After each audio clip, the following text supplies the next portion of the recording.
And welcome back from Carly, head forage monkey and wild things enthusiast at the Herbathicary. In this edition of my lockdown forage recipes, we will be cooking the jelly ear or cloud ear. So the usual disclaimer, always do your own thorough research. Make sure you're 100% sure before picking anything. Make sure you have the landowner's permission. Only pick from places where animals might have sprayed and they don't use pesticides, and only ever take as much as you need. If you like this video, please give us a thumbs up and hit subscribe for notifications on new videos. So first thing we had to do was go find the Auricularia judi, and we found loads on this tree hiding in the bush. So we're going to collect a couple, bring them home and get cooking. We will come back next week and clean up this litter though. Before escaping to the warm, I am going to have a little forage for the extra bits that I add in my recipes. This is a recipe video only. We will not be discussing identification or nutrients. What we will do is be looking at some wonderful ways to cook them. Now I stole a few baby kale leaves from my garden and a tiny little bit of bok choy, but with that we also have some plantain, some garlic mustard, some herb robert, some dandelion leaves and roots, dock leaves, some nettle tips. We've got some sorrel for the lemony flavour, and we even have a bull thistle root. We have thoroughly washed all of those leaves and our jelly ears, and now we're just going to take a pair of scissors and trim off the clear rubbery section where they meet the trees, as that's very rubbery and not very palatable. We will keep some aside for our first recipe, and we will pop the rest in my dehydrator to use in the next. But let's get on with recipe number 1, an interpretation of sweet and sour soup that I was taught by a wonderful rambler.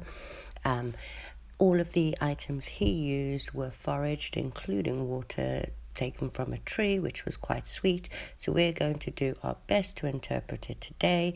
He did have one chili though. So for the soup, I am going to use 2 tablespoons of honey, a 1/4 teaspoon of salt, 2 tablespoons of apple cider vinegar, a good squeeze of lemon, and then chili to taste. I'm going to use about 1/4 of this one.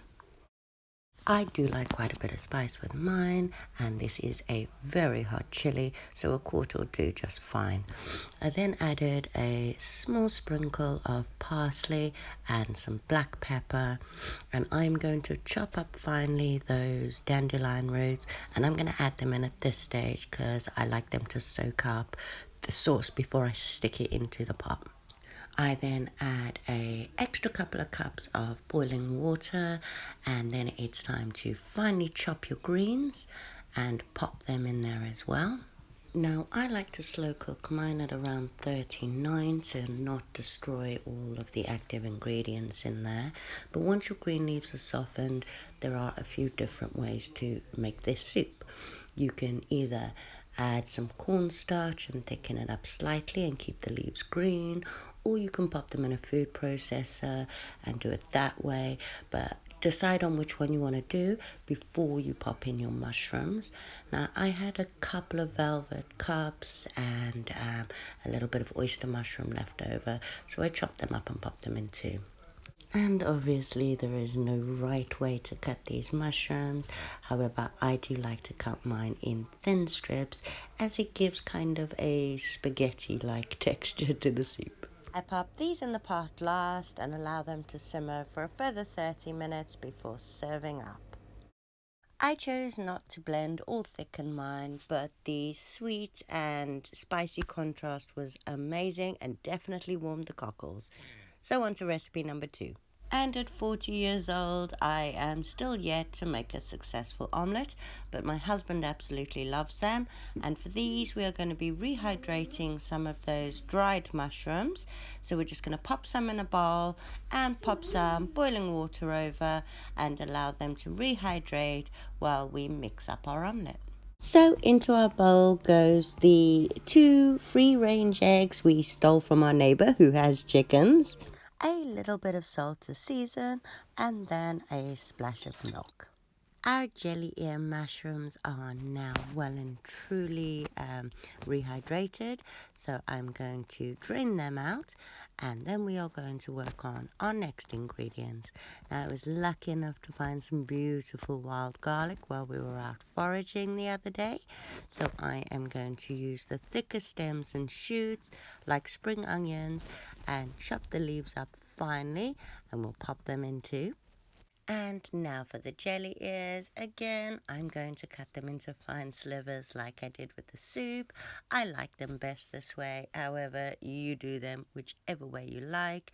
Give that all a good mix, and then we'll go over to our hot pan. Of course, the amounts that you use are entirely up to you.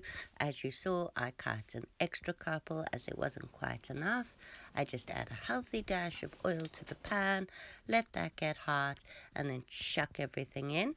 Allow that to heat. Once it is cooked underneath, fold it in half and let that do its thing.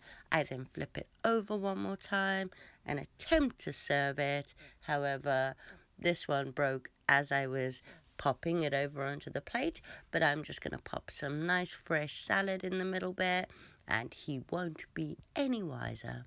Recipe number 3 is one of my favorites. I will be having sweet chili chicken with jelly ears and some noodles. However, you could do it with sweet and sour if you want. And the first thing we need to do is rehydrate about a handful of our dried jelly ear mushrooms. As this is just for my lunch, 5 was absolutely perfect. So we're just going to pop them in a bowl with some boiling water, and then we'll pop them on the side and get on to our other ingredients. Today I will be using chicken, however I'm sure you can use any meat you like. I also don't need this whole piece as I'm not a big meat eater, so we'll chop a bit off, and I'm just going to cut this into small cubes after giving it a good clean up. I don't like any of the stringy bits. Again, it is entirely up to you how you cut your chicken. You could cut it in strips if you so wish, but once done, we are going to pop it in a clean bowl and we are going to season our chicken. So I am going to start with some of the garlic salt that I made up from the wild garlic. Now, seasoning is of course to taste depending on how hot you like it, but I will be using hot chili powder, some Chinese 5 spices, some paprika, some of the turmeric I had left over, and a bit of ground ginger. And then it's time to massage all of these into your bits of chicken. This bit is also optional, but I like to give mine a sprinkling of flour afterwards as it helps make them a bit crispier. We can now pop them aside and allow the chicken to absorb the rest of those spices because our jelly ears are rehydrated. Now, I did a bit too many for this single batch for my lunch, so I am going to separate out these 2 that have still got their ear shape to them, and I will finally chop what's left over. Now, I normally like to add some chives or some onions to the recipe, so I've got some of those leftover wild garlic shoots, and these ones have still got the thick bits, so I'm going to separate them out and cut them up small like chives. We're then going to crush and finely chop. I had about 4 garlic cloves in here, so give them a good cutting to get all the juices out and get them as fine as possible. I'll then do the same with a nice chunk of chili. I will be using dried chili flakes as well in this recipe. However, I do like a bit of fresh chili in, and I like mine quite hot. So remember, always taste and season. If it does get a bit hot, you can add a bit of honey. So now let's get on to the chicken, and I'm going to add a healthy amount of oil to the bottom as I don't want the chicken sticking, but we're just going to pop this in the pan and fry it off until it's the perfect brown consistency on both sides. So you do actually want the chicken to be totally cooked at this stage, but just as brown and as crispy as you want it. Once they're done, pop them on some kitchen towels so the excess oil can dry off. But now we are going to make the sauce. Now I've got the same spices as before. I've also got some honey, some apple cider vinegar, and some dried chili flakes. And you'll also need a couple of cups of water. So into our pan and the oil, little bit of oil that we decanted off, we are going to chuck in our garlic and our wild garlic shoots, and we're going to give them a stir and allow them to cook up and absorb into the oil a little bit. Now, I do like to chuck my jelly ears in at this stage, but I do warn you, as soon as they heat up, they will start popping. So let them brown off for a while. If you can pop a lid on to save you getting a hot mushroom on your chest, I would do that. But once they have started popping, as you can see they are doing, I then add the water and let that mix into it. The water will evaporate off quickly at this point, so I keep adding an extra half a cup. But now we are going to add in our fresh chili, our chili flakes, our chili seasonings, and then our honey and our apple cider vinegar. Once all mixed together, I then add 2 teaspoons of corn flour to thicken the sauce up a bit. Have a nice taste test. If it needs more honey, add some in. More chili, add some of that in. And then stir continuously until the sauce has reached consistency. I'm then going to chuck those chicken chunks that I did earlier back in, and we'll give them another good mix. Now, while that's doing its thing nicely and the chicken's reheating in the sauce, I'm just going to cook up, as per the instructions on the pack, some egg noodles. And once they're nice and soft, it's time to serve up our meal. Not the tidiest of servings, but this was my lunch. It went down a treat and warmed me up. And we're on to recipe number 4, which is rice stuffed jelly ears.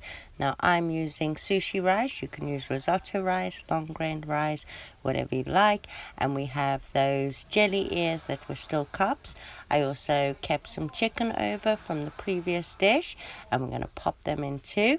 I've got some dandelion leaves complete with root, so we're going to give those all a clean up.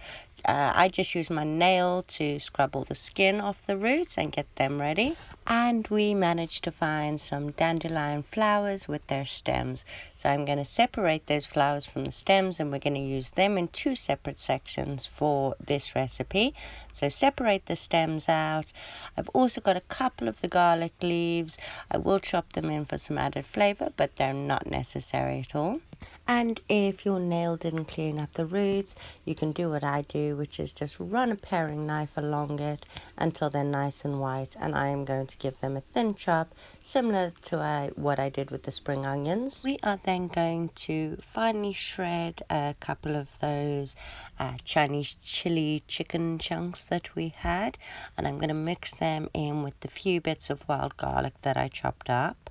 Pop them aside while we deal with the dandelions. Now we have the dandelion root, the dandelion leaf, we have the stems of the flower, and we have the flower heads. And with the flower heads, we are going to make some dumplings.